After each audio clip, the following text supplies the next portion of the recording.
Observations by Idries Shah.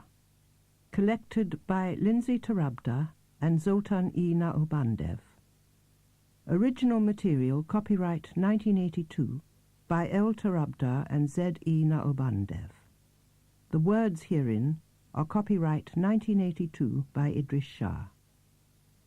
This recording was produced and published in 1998 by arrangement with L. Tarabda and Z. E. Naobandev and the estate of Idries Shah. This book is read by David Wade. Someone says that I haven't taught him anything that he can remember. He can't understand yet that that's precisely what I am aiming at. Lord Wavell, who was once Viceroy and Governor-General of India during the British period, told me that one day an Indian nationalist said to him, "You British are bandits, and yet you accuse us Bengalis of being terrorists. Your official documents even classify some Indians as belonging to criminal tribes." Wavell said, his solitary eye twinkling, "I simply told the fellow, be that as it may, the difference is that we are reformed bandits."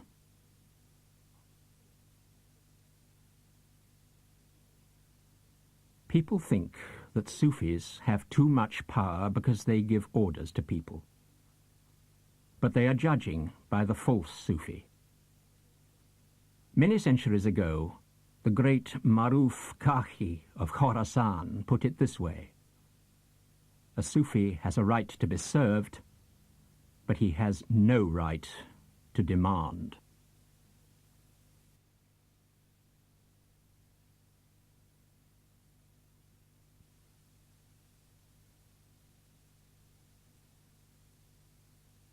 Letters and Lectures of Idries Shah.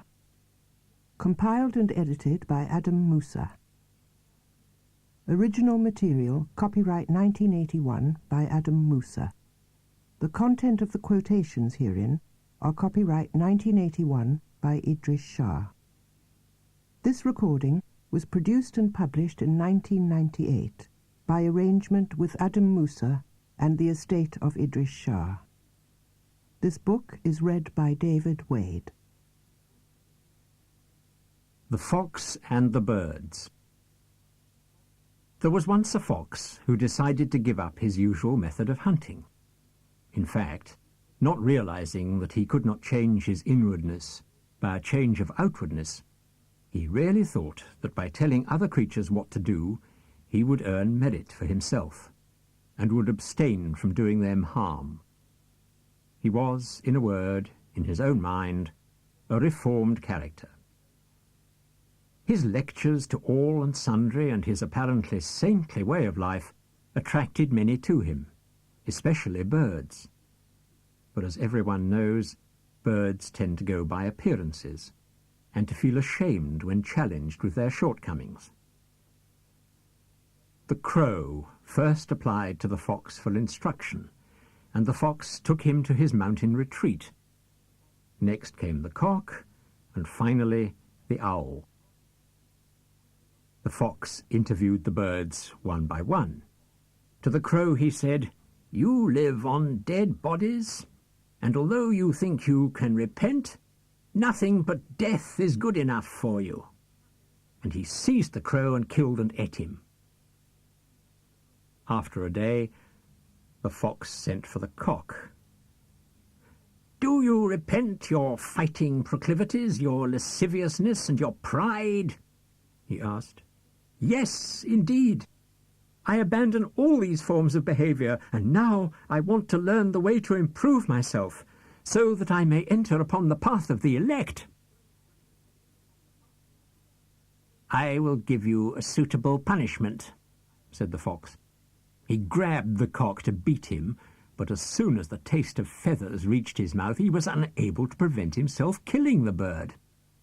"Oh, well," said the fox, "everyone knows that cocks are incorrigible." Finally, it was the turn of the owl.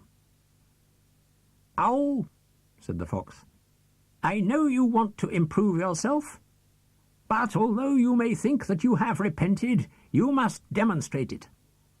Now listen, while I speak of mice and sparrows, and I will watch you."